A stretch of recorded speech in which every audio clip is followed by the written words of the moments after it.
The beginning after the end. इस anime के बारे में आप सभी जानते होंगे एंड इस मानवा के बारे में भी आप सभी जानते होंगे, क्योंकि मानवा जितनी बेहतरीन थी एनिमे उतना अच्छा बिल्कुल भी नहीं था। इन्होंने एनिमे में एनिमेशन के मामले में बहुत बुरी तरह हगा था। फर्स्ट सीजन में हगने के बाद इन्होंने इसका सेकंड सीजन भी रिलीज कर दिया। चिंता की बात नहीं है, इसकी एक्सट्रीम एंड ब्यूटीफुल स्टोरी को हम अपनी सीरीज में कवर करेंगे। मैं अब शुरू कर रहा हूँ the beginning after the end की सीरीज। मैं इसमें हर चैप्टर को अच्छे से डिटेल में अपनी तरफ से बताने की कोशिश करूंगा। तो अगर आप इस मानवा में इंटरेस्टेड हैं तो चैनल को सब्सक्राइब जरूर कर लेना। चलिए अब स्टार्ट करते हैं अपने फर्स्ट चैप्टर के साथ। मैंने कभी भी किसी ऐसे फिनोमिना पे भरोसा नहीं किया था जिसे लोग कहते हैं light at the end of the tunnel. वो काफ़ी ज़्यादा रेयर चीज़ें हैं जहाँ पे लोगों को ऐसा लगता है कि वो बिल्कुल नियर डेथ एक्सपीरियंस करने के बाद भी जिंदा बच गए। एंड वो कहते हैं कि उन्होंने एक लाइट देखी थी।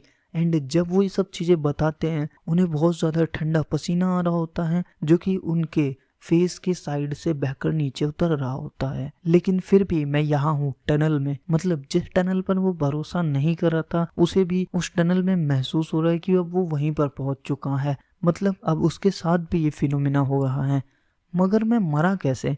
मतलब ये फिनोमिना तब होता था जब नियर डेथ एक्सपीरियंस होता था। तो मतलब मेन कैरेक्टर वही पूछ रहा है कि मैं मरा कैसे। वो कहता है मुझे लास्ट चीज जो उसे लगभग याद है वो याद है कि वो अपने कमरे में अकेला था एंड वो ऊपर से अपनी सिटी को देख रहा था। एंड उसके बाद उसे थोड़ा सा अपनी बॉडी जो है वो हैवी महसूस होने लगी।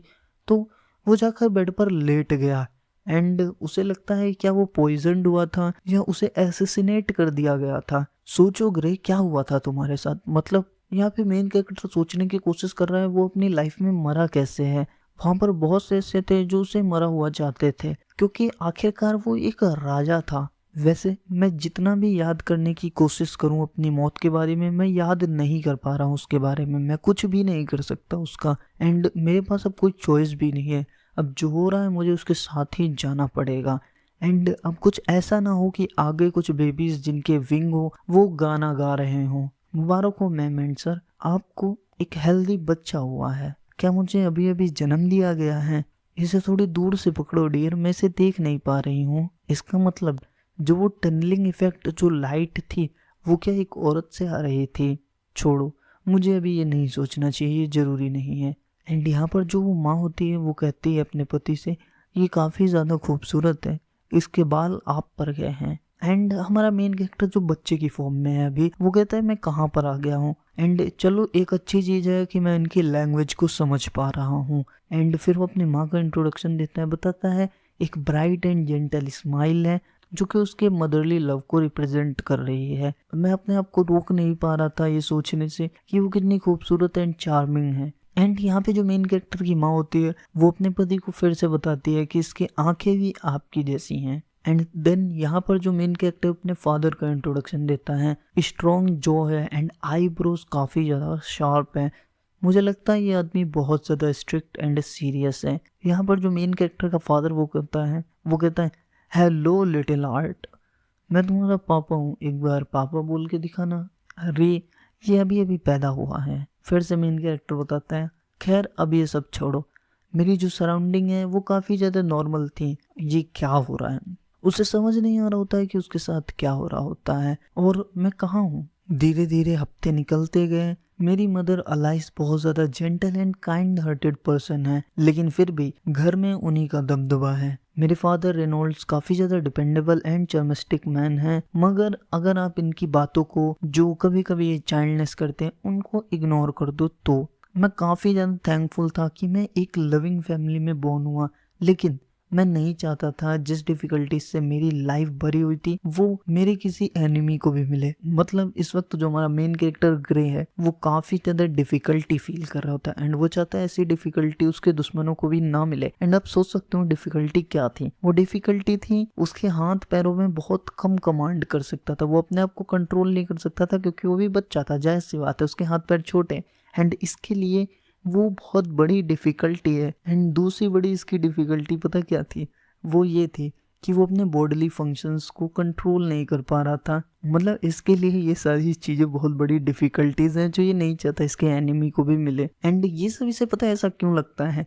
क्योंकि देखो ये अपनी कंट्री का एक किंग था एंड रिप्रेजेंटेटिव था, तो इसका मेंटल हेल्थ जो है, इसका माइंड जो इस तरह से सेट हो गया था ना कि ये हर चीज को एक किंग के नजरिए से देख रहा था, इसीलिए ये सब चीजें इसके लिए काफी ज्यादा टॉर्चर की बात थी। एंड अभी भी ग्रे ये सब चीजें सोच रहा था कि शायद ये एक सपना हो, एंड यही सब सोच के कि ये सपना है वो अभी तक अपने दिमाग को संतुलित रखे हुए था, नहीं तो वो पागल हो जाता। वो ऐसा कहना चाह रहा है। लगता है मैं बहुत ज़्यादा ही प्राचीन पीरियड में आ चुका हूँ। क्या लोग हमेशा से इस तरह से वेपन्स को लेकर घूम सकते थे पास्ट में? एंड मुझे लगता है ये जो चीज़ें लिक्विड की फॉर्म में बेच रहे हैं मेडिसिन के नाम पे, ये लीगली सोल्ड हो रही हूँ। एंड यहाँ पर जो लिक्विड्स की बात कर रहा था वो एलेक्सर्स होते हैं। एंड तभी जो उसकी माँ होती है वो कहती है, मेरे बच्चे तुम थक गए होगे, कैसा रहेगा अब हम वापस घर की तरफ लौट जाएं। एंड वहाँ बैकग्राउंड में शो हो रहा होता है कि मैं 3 एलेक्सर लूंगी अपने हस्बैंड के लिए। एंड यहाँ पे हमारा छोटा सा मेन कैरेक्टर,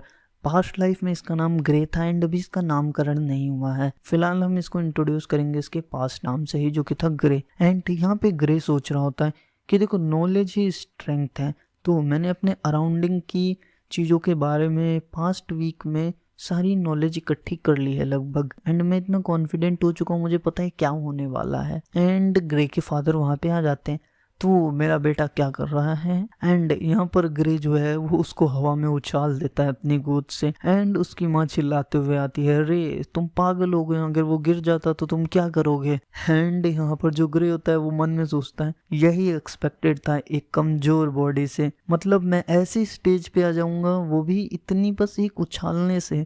तो उसे अभी भी लग रहा है कि वो एक किंग ही है, लेकिन वो भूल चुका है कि वो एक छोटा बच्चा है। मेरे फादर ने ऐसा किया था जब मैं बच्चा था, एंड हमें लगता है हमारे बच्चे को मज़ा आ रहा है ऐसा करने पे। एंड फिर क्या था, वो बच्चे को इधर उधर झुलाने लगता है एंड उसकी माँ उसे रोकती भी है, रे। एंड इतने में क्या था, ग्रे को उल्टी सी आ जाती है एंड उसका पैर भी लग जाता है एंड वो रोने लगता है यहाँ पे। फिर क्या था, उसके बाप की कुटाई कर देते हैं उसकी माँ एंड कहते हैं, हाँ मेरे बच्चे अब तुम ठीक हो। एंड एक बार उसके फादर को तो देखो कोने में वो कैसे बैठा है। फिर क्या होता है, यहाँ पे हमें दिखाते हैं कि उसकी माँ जो है वो हीलिंग मैजिक भी यूज कर सकती है। एंड उस मैजिक को देखकर ग्रे बोलता है, मुझे लगता है मैं शायद अब थोड़ा जल्दी बोल दिया हूँ, मुझे शायद अभी तक इस वर्ल्ड के बारे में कुछ भी नहीं पता है। तो देखो यहाँ पर ये फर्स्ट चैप्टर खत्म होता है एंड मैं और चैप्टर्स पे जल्दी से जल्दी वीडियोस लाऊंगा, तो देखो अभी सब्सक्राइब कर लेना।